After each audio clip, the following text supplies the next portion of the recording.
Afternoon and welcome to the E-School of the European Society of Gene and Cell Therapy. My name is Hildegard Büning. I'm Professor of Infection Biology of the Gene Transfer at Hannover Medical School and the current president of the ESGCT. The ESGCT is a nonprofit organization promoting fundamental and clinical research in gene therapy, cell therapy, and vaccination. As part of our mission and because education is close to our heart, we launched the E-School, an advanced lecture series. We thereby aim to provide comprehensive insight on the various aspects and areas of cell and gene therapy. We are grateful to all our colleagues who are all highly recognized experts in gene and cell therapy for supporting these initiatives. Today, we finish part 5 of our lecture series, which is dedicated to gene and cell therapy of rare diseases. And we finish by the lecture of Professor Matthew Porteus from Stanford. Matthew is professor of pediatrics, and in addition to his MD, he obtained a PhD. Following completion of his dual degree program, Matthew was an intern and resident in pediatrics at the Boston Children's Hospital. For his postdoctoral research, he joined Dr. David Baltimore at MIT and Caltech, where he started to work on developing strategies to correct diseases causing mutation in stem cells. And he stuck to this topic. So 10 years ago, he moved to Stanford. And Matthew is, as you all know, very well known for his pioneering work on gene correction and genome editing, particularly in stem cells, which is also the topic of his talk today. So we are looking forward to your lecture, Matthew. Okay, let me start my screen. Thank you very much. So I'm going to try something new, which is to turn on the captions function at PowerPoint. I hope we find that this isn't too distracting and actually may be helpful to some of you. I actually look forward in the Q&A section for some feedback about this. So again, thank you very much for that introduction, Hildegard, and I look forward to giving an overview of the genome editing field over the next 30 to 35 minutes. The genome editing field has exploded in the last half decade, and because of that, I've had the fortune now to become an advisor and involved in several biotechs. But everything I talked about today is all in the public domain and reflects knowledge or discoveries made in my academic research lab. Gene therapy was recognized as a potential ideal way to treat monogenic diseases now almost 50 years ago. And Ted Friedman and Richard Roblin wrote this commentary in Science in 1972, which is sort of acknowledged as the sort of first formal discussion of the potential of gene therapy. And then I include this quote here from David Baltimore, my postdoctoral mentor, who described really what we think about how gene therapy or gene editing might be used, in which we have identified genetic causes for a wide variety of different diseases, including of the blood and the brain. And he proposed that we could take stem cells out of a patient and genetically modify them, either by adding in a new gene or by directly correcting the mutant gene, and then giving these stem cells back to the patient and cure them of their disease. And he called this, if we were able to achieve this, a triumph of medicine. And he also noted that this might be tried within 5 years when he wrote this in 1978. And to be honest, he was correct in that it was tried within 5 years, but it's only within the last half decade that we're seeing the real successes in the commercialization of gene therapy products. So gene editing is really just a precise form of gene therapy. And the reason it's a precise form of gene therapy is it's a method to change the DNA sequence of a cell, the genome of a cell, with spatial and nucleotide precision. So instead of having our nucleic acid persist extrachromosomally, or to use an integrating vector that integrates its DNA or nucleic acid content in a uncontrolled fashion, genome editing allows us to change the sequence of the genome with precision. And there are now many different genome editing approaches that have been described and are in various stages of clinical development. And I list some of them here. And they include the use of AAV without making a break, in which you achieve targeted integration without making a break. The frequency is quite low, but there are several groups and companies that are developing this. Triplets forming peptide nucleic acids have been shown to stimulate high frequencies of single nucleotide changes. And then the most well-developed type of genome editing is based on nuclease, engineered nucleases to create a break. And I'm going to spend a fair bit of time talking about this. We have base editing, which is a CRISPR-Cas9 based system in which the Cas9 protein is tethered to a deaminase, and the deaminase can modify the DNA without making a break, and you can create single nucleotide changes. And then in the last year, we've had the description of prime editing, in which it's a combination of CRISPR-Cas9 recognition of a target site coupled with extension from the DNA sequence onto a template RNA by reverse transcriptase to create changes in the DNA. These are all at various different stages, and I'm not going to review where they are because this is a recorded talk, and you can review it at your leisure. I will also say what's not in this table is that in the last year, we've learned about targeted transposases, which allow the integration of DNA cargo through a transposition mechanism, which again would not require double-stranded break, and targeted recombinases, which actually have a several decade history, although the development of those have paused a little bit. So the idea of being able to introduce DNA in a site-specific fashion as a potential way of doing gene therapy is not a new one.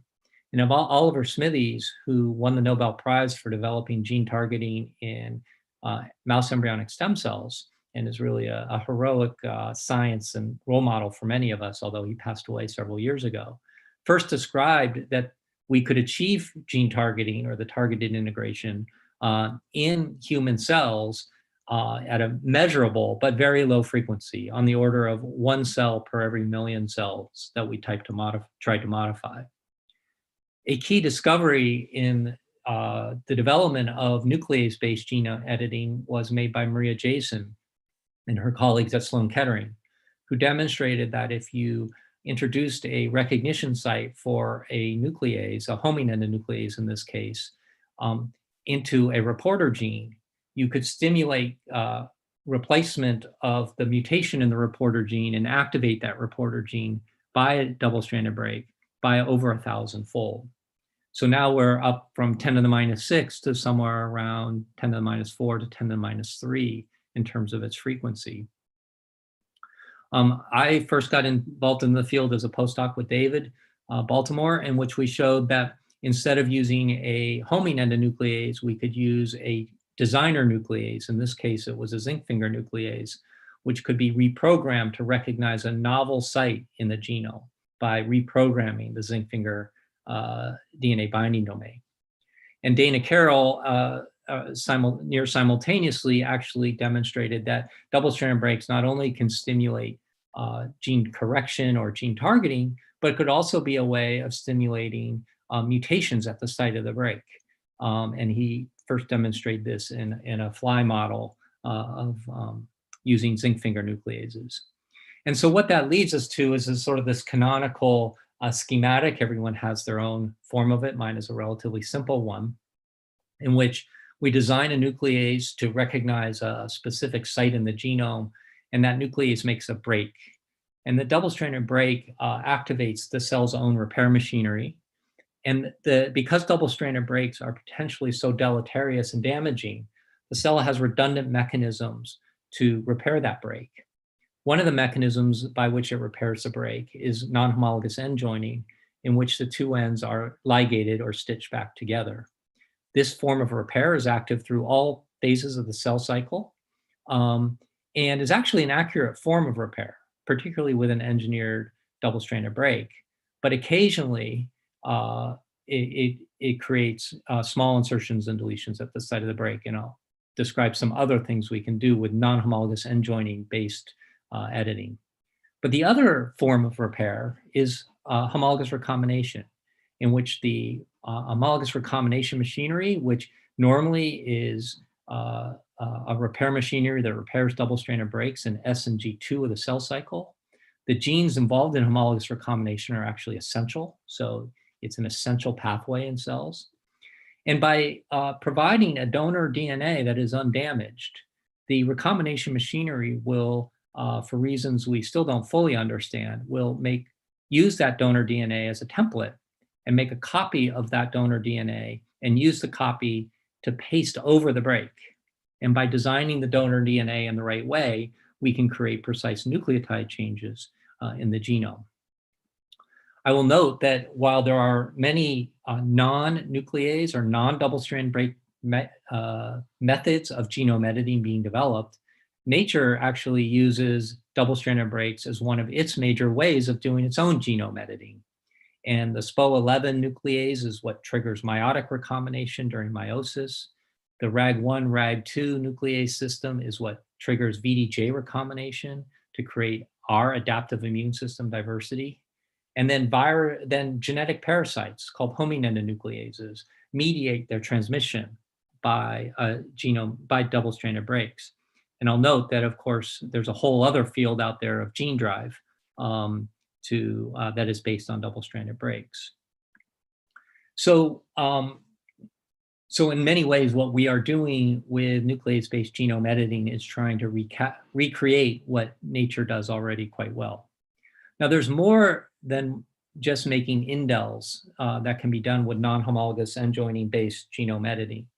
So I described how you can make small indels that sort of range in size from a single nucleotide insertion to the deletion of single small number of bases up to 100 bases.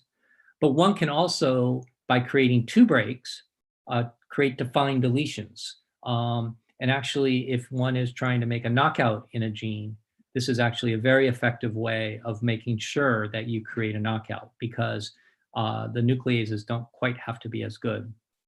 And then there is, one can use what is called HITI, or homology independent targeted integration of a DNA fragment by ligating a fragment in a non-homologous fashion into a double-stranded break. The efficiency of this is still quite low, but it gives the possibility of doing targeted integration in non-dividing cells.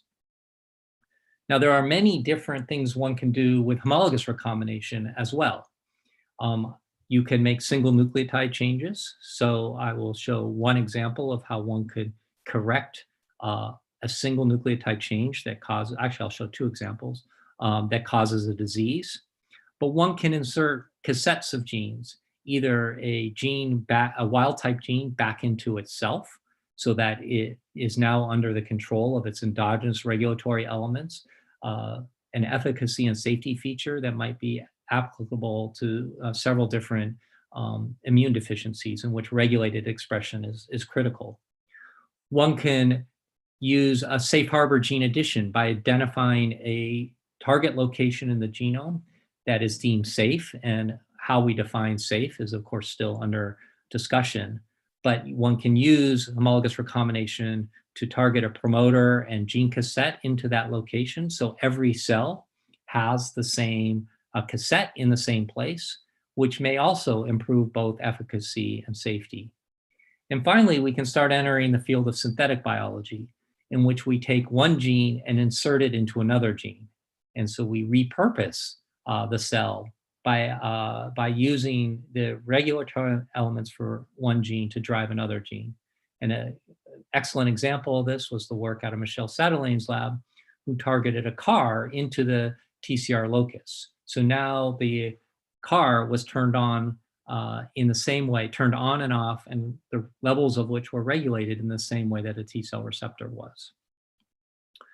I also want to build on that just a touch and point out that when we do cell or stem cell engineering, one can think about it as in two broad buckets.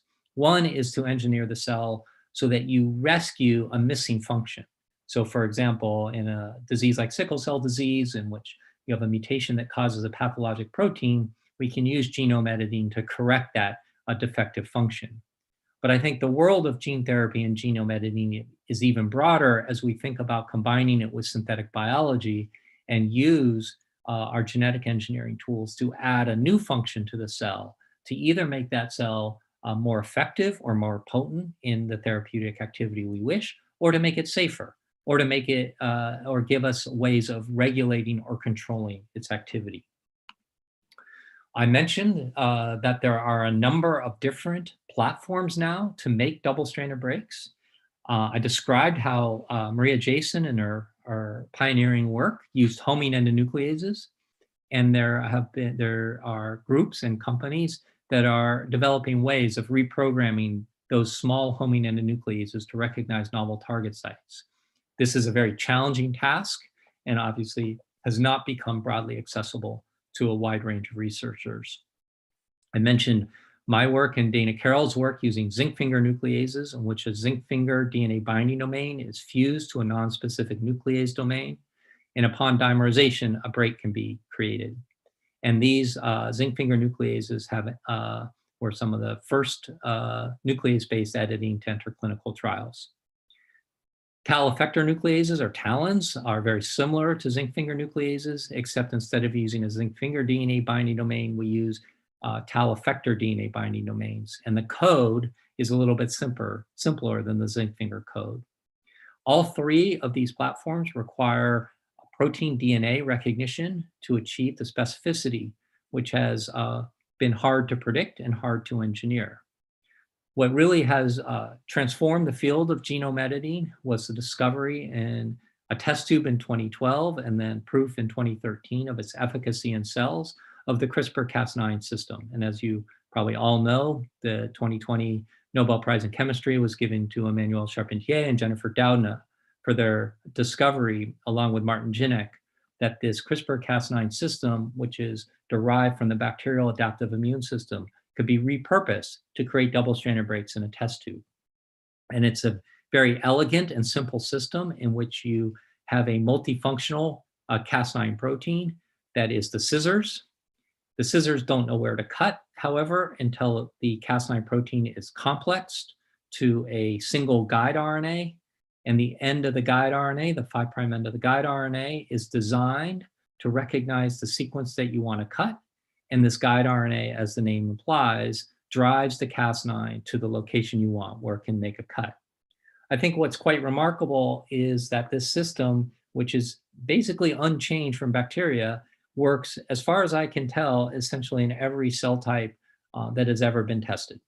So it's remarkably robust in its efficiency. Now, I will say, though, that while we draw these as single monomers on single sites, the reality is in order to achieve efficient genome editing in the cells, one needs to introduce thousands, if not millions of molecules of the nuclease. And so this was an experiment that was led by IL and Eric and Eli as a collaboration with Gang Bao's lab. And what they showed is that the frequency of editing, whether it was HDR editing or NHEJ editing, so in green, increased as the amount of nuclease was delivered into the cell. In this case, we're using TALENs, but the same phenomenon has been shown for ZFNs and CRISPR-Cas9. So you simply can't just make a nuclease and hope that it will work. You actually have to figure out how to deliver enough of it into the cell for that nuclease to find its target site and make a break at its target site. Now, once you make breaks, weird things can happen. And these weird things that happen at breaks occur both at engineered nuclease breaks and at spontaneous breaks, and is a contribution to genome instability, both naturally and in genome editing. These frequencies in our hands, though, are very rare, on the order of 0.1% or less. The second component for gene correction type genome editing, which is what I'm most interested in, is we also have to deliver the donor template. And once again, there's a quantitative aspect to gene correction, which is that if you deliver only low amounts of donor, your frequency of targeted integration is quite low, and the ratio of HDR to NHEJ is quite low. But as you're able to deliver more and more donor into the cell, you can actually bias the repair to more HDR than NHEJ. And so in this example, where we were modifying K562 cells, an easy to transfect, rapidly dividing cancer cell line, we could actually get 1.3 HR events to every NHEJ events when we had high amounts of donor into the cell. What this means is, so the HDR pathway is accessible, but it's most accessible when you have dividing and proliferating cells. And so this was an experiment done by Karsten and Job, who showed that when you take CD34 hematopoietic stem and progenitor cells and grow them at low densities, you induce more proliferation. And as you get more proliferation, you get more targeted integration. Because as I mentioned, the HR, homologous recombination machinery, is active in G and S2 of the cell cycle. So in summary, what we need to achieve high frequencies of HDR in cells are three things. We need to have for ex vivo editing, we need to have a population of cells that is healthy and cycling. We need to be able to deliver a high frequency, high amounts of the nuclease, and we need to deliver high amounts of the donor. So in cancer cell lines, like K562 cells, we could achieve this by transfecting DNA plasmids. But when we use the same DNA plasmids to try to modify CD34 cells, we found that our frequency of targeted integration decreased substantially. So for example, for the CRISPR-Cas9 system, we lost 2 logs in terms of targeted integration. And the reason for this is that unlike cancer cell lines, which seem to have selected us because of their well-behaved experimental properties, primary human cells have intact sensing mechanisms for foreign nucleic acids. And given that we're in the middle of a pandemic with a novel coronavirus, these sensing mechanisms for viruses, of course, essential for us not to die from viral infections. And of course, when we use DNA plasmids, those are sensed by primary human cells as potential invading viruses. And so we get a robust activation of the type 1 interferon response. And this type 1 interferon response causes cells to stop proliferating, shuts down protein synthesis, and causes the cells to die. So what we had to do was figure out a way of delivering our components into these cells without activating that type 1 interferon response. And the system that took many years to discover and work out is the following, is to purify our cell type of interest. In this case, I'm showing CD34 positive cells, and develop our cell culture conditions that keep them healthy and dividing. We then deliver our CRISPR-Cas9 nuclease as a ribonucleoprotein complex. So purified Cas9 protein complex to a single guide RNA with N modifications to protect it from degradation. And I'll describe that we actually now use a high fidelity form of the Cas9 protein. And we introduce this RNP complex by electroporation.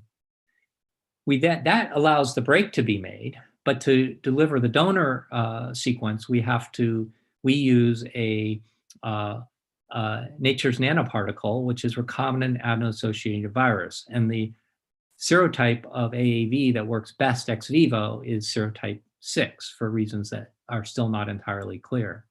And we find that if we add this virus immediately after electroporation, we can get high levels of delivery of the cargo to the nucleus. And this system works extremely well in a wide variety of different human cell types in the ex vivo setting. And just as one example, a large team, including Annalisa and Rasmus and Danny and Job, have been able to show that we can correct the pathologic mutation that causes sickle cell disease at a frequency of 60 to 70% in CD34 cells derived from sickle cell disease patients. I'm not going to describe this program further, except to say we're moving it into clinical trials, because this is an education talk. And one of the reasons the system is so effective is when we went back and did the microarray analysis in collaboration with IL and Agilent, and led by Kyle Cromer in the lab, what we found is, if you look at these volcano plots, is that when we transfected Cas9 mRNA and looked 24 hours later, you can see there were thousands of 1,000 genes upregulated and 10,000 genes downregulated. The profile was slightly changed when we added AAV. But when you did RMP and AAV, you can see the volcano plots are much smaller. And when Kyle looked at the types of genes that were being activated by the different components, what we found is even mRNAs that have been designed to evade the innate immune system were still activating the viral response, that interferon response or immune response, whereas the RMP system was activating those genes to a much lower degree. And AAV was not contributing significantly in our hands, although others have shown that AAV does induce a cellular response as well. And that's an area for improvement. I see AAV as being translated as EV. Okay, so the last sort of technical point, and I mentioned this, is for reasons we don't understand, AAV6 transduction is enhanced by or assisted by electroporation. And again, Karsten and Job were able to show that if they added AAV within 30 minutes of the electroporation, and ideally within 5 minutes of the electroporation, the degree of gene targeting was much higher than if we waited even 2 hours. So there was definitely an effect of combining electroporation with AAV. I will note that even in iPS cells, that AAV6 increases the frequency of targeted integration by 2 logs. So Renata Martin, when she was a graduate student in my lab, showed that when she did plasmid-mediated gene targeting in iPS cells, her frequency of targeted integration was 0.1%. But when she used AAV6 as the donor instead of a plasmid as the donor, the frequency went up to over 50%. This system also works quite well now in mouse HSCs.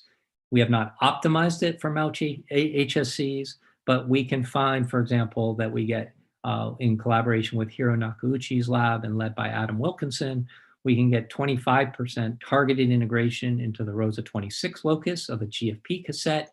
And this targeted integration, these GFP positive cells persist across all lineages of the blood system in mice in both primary transplants and secondary transplants, showing that gene-targeted mouse HSCs engraft very well in a mouse-to-mouse setting. And this is a paper that has been provisionally accepted in Nature Communications and is posted on bioRxiv. And we found a similar frequency of gene correction at the HBB allele. Now you'll notice, because we have not optimized the process, we still get more indels than we do in terms of gene correction. So there is definitely room for improvement here. The Naldini lab has shown slightly lower frequencies of targeted integration in mouse HSCs using ZFN mRNAs, again, suggesting that the process itself is accessible in mouse HSCs. So I've described to you some of the data around the frequency and efficacy of gene editing or homologous recombination-based gene editing. But one of the things that we're have to pay attention to is this safe? Of course, we think that gene editing should be safer than lentiviral insertions because of its because we're only modifying a single site. But if the nuclease is not specific and makes breaks at other sites, it could potentially be more dangerous. So we want to have ways of evaluating the potential of off-target insertions and deletions by off-target double-stranded breaks. And when you think about both on and off-target editing, the probability of editing depends on the concentration of the nuclease, how long the nuclease is present, and then depends on some of the biochemical properties of the nuclease itself.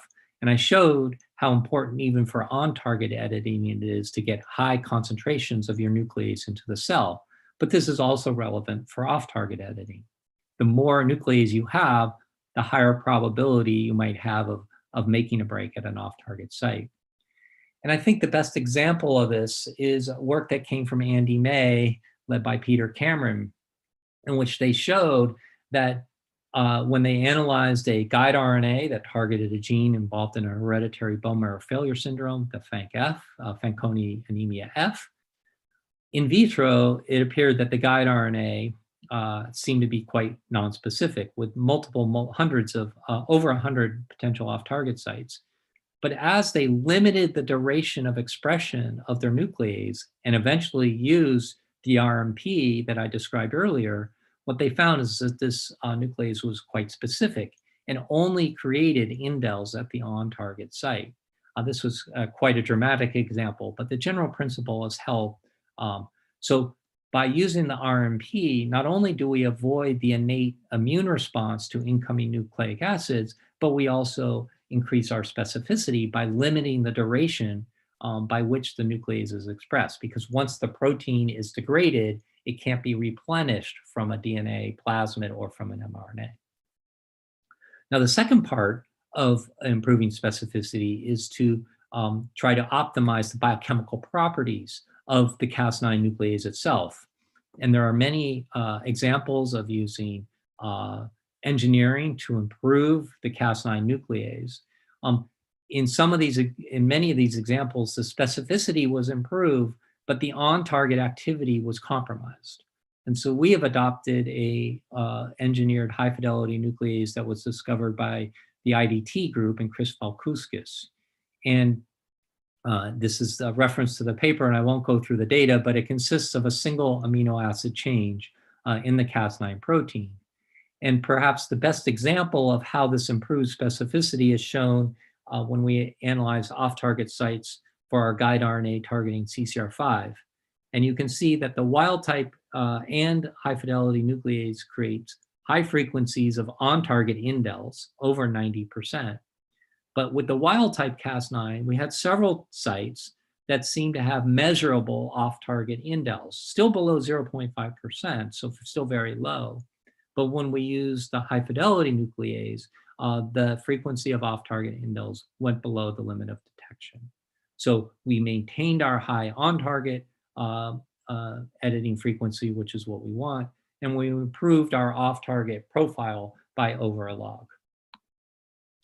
So those are some of the sort of a review of ex vivo editing. People are also interested in vivo editing, and there's several examples, but I want to cite this work from Ian Alexander's lab, showing that in vivo gene correction is possible, although the frequencies are still lower than what we achieve ex vivo. In this case, they used a humanized liver mouse model of ornithine transcarbamylase deficiency, or OTC deficiency, and using a combination of delivering the donor vectors, the nuclease on one AAV. In this case, they used the NP59 serotype, and the donor on a second AAV. They were able to achieve around 20% single nucleotide gene correction in the humanized liver. I think this is the current world record for in vivo gene correction, although I could be mistaken. So one of the barriers, however, to in vivo editing is going to be our immune system. And I want to review in the last few minutes how the human immune system is a potential barrier to safe and effective genome editing. There's multiple parts of the human immune system that can be a barrier. I'm not going to review, but we have pre-existing and acquired immunity to AAV vectors that we use to deliver our cargo. And of course, in non-genome editing gene therapy using AAV, people who have humoral immunity to the AAV serotype are excluded from trials, which is actually a limitation and a challenge for the field, is how to develop AAV delivery to patients who have this pre-existing AAV immunity. Once somebody receives an AAV gene therapy, afterwards they've basically been vaccinated against that AAV serotype and many other and with cross-reactivity to many other AAV serotypes, is making them essentially completely resistant to redosing at this point. Nanoparticles are another way of delivering our cargoes, and we have to be careful, though, that nanoparticles are prone to be taken up by macrophages and inducing a systemic inflammatory response as well. But what I'm going to talk about is both the acquired and pre-existing immunity, not to the vectors, but to the components themselves. As many of you are probably aware, is that the two most commonly used and active forms of Cas9 are derived from strep pyogenes and Staph aureus. These are bacteria that commonly either reside on us or can even cause diseases in humans. Essentially, during our lifetimes, 100% of us are exposed to these bacteria. And so, and there's some numbers there, but these Cas9s have been shown to be effective in vivo editing in mouse models of human disease. Now, in one of these experiments done by George Church and Amy Wagers, they followed up the initial proof of concept studies in muscular dystrophy and identified that the mice had actually developed T-cell responses to different epitopes in the Cas9 protein. While some of the epitopes seem to be shared across different mice, you can see that the epitopes are scattered throughout the Cas9 protein. I think making it challenging to think about how you would engineer a Cas9 that would not be recognized by T cells. These are in inbred mice, an even more pure and easier, simple system. And then Charlie Gersbach, in following up his muscular dystrophy paper, showed that the mice that received the SA-Cas9, the adult mice, developed high frequencies of IgG antibodies or high levels of IgG antibodies to the Staph aureus Cas9, although they found that neonates did not develop this, which suggests there might be an immunologic window in which we can deliver Cas9 without it invoking this adaptive immune response.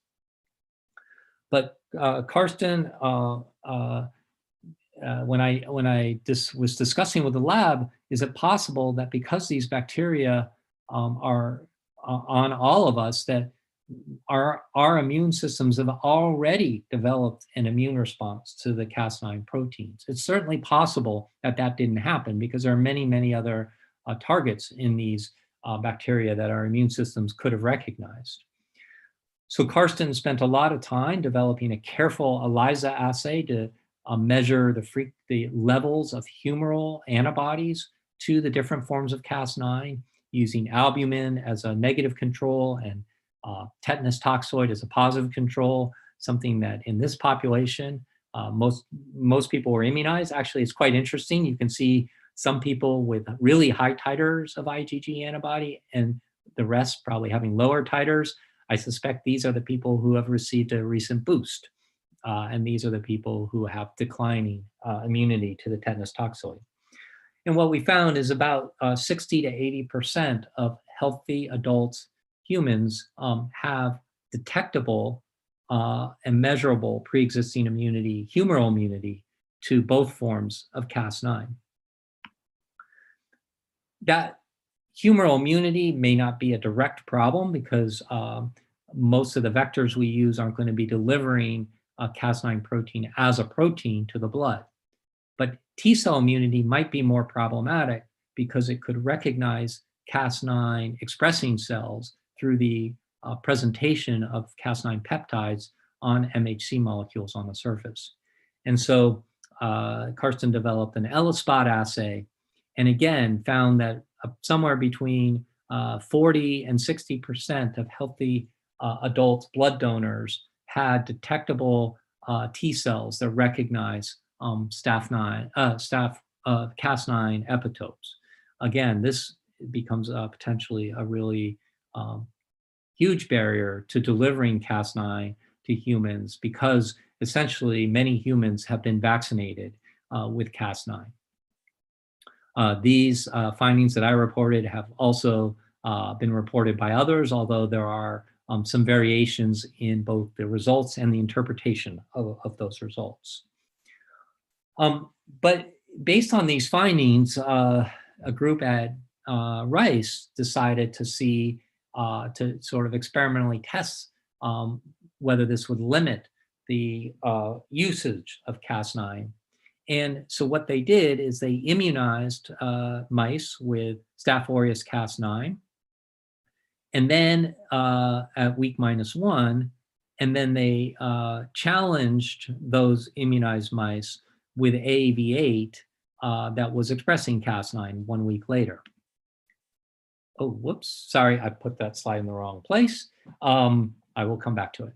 And what they found is they saw early evidence of indels in the liver, but eventually, after weeks, they saw infiltration of the liver in the immunized mice that resulted in the clearance of the gene-edited hepatocytes. So what they found is that the acquired immune response could eliminate the gene-edited hepatocytes over time. I think providing a mouse model that pre-existing immunity will be a barrier. Now, it was nice to see that these mice did not develop an overwhelming and toxic inflammatory response. So obviously this now is an important consideration as we think about doing in vivo editing. In ex vivo editing, we and others have shown that the Cas9 protein is not present at detectable levels and in the cell product. And so I think pre-existing immunity is unlikely to be a problem for ex vivo editing. I think there's many possible solutions to the pre-existing immunity problem to Cas9, including treating patients before they develop that adaptive immunity. The possibility, although I think it'd be very challenging to immunosuppress or immunodeplete. I think there's now motivation to develop Cas9 systems from bacteria that don't normally colonize or infect humans so that we wouldn't have pre-existing immunity. And again, another approach is instead of thinking about doing in vivo editing of cells in situ is to develop methods to remove those cells, modify them outside the body, and then give them back. I'd like to thank the large group of people in my lab and my collaborators and my funding who have helped support some of this work. I particularly want to thank the enormous field of investigators who have contributed to the development of genome editing as a way of potentially treating patients. And I list some of these groups here.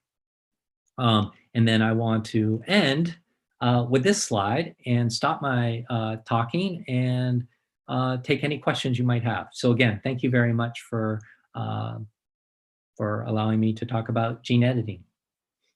Thank you very much, Matthew, for this wonderful talk. Thanks, it was beautiful, and we learned a lot. Before the people start putting in their question, or at least there's a first one already from Tony Katoman. He also said, it's a very nice talk, Matt. Do you think nuclear transfection or nucleofaction increases AAV transduction? Could it also be that nucleofaction changes some cellular processes now favoring nuclear import of AAV6? Yeah, Tony, that's a great question. I think the mechanism by which the electroporation assists AAV transduction is really unknown. And I think what we do know is that AAVR is still essential.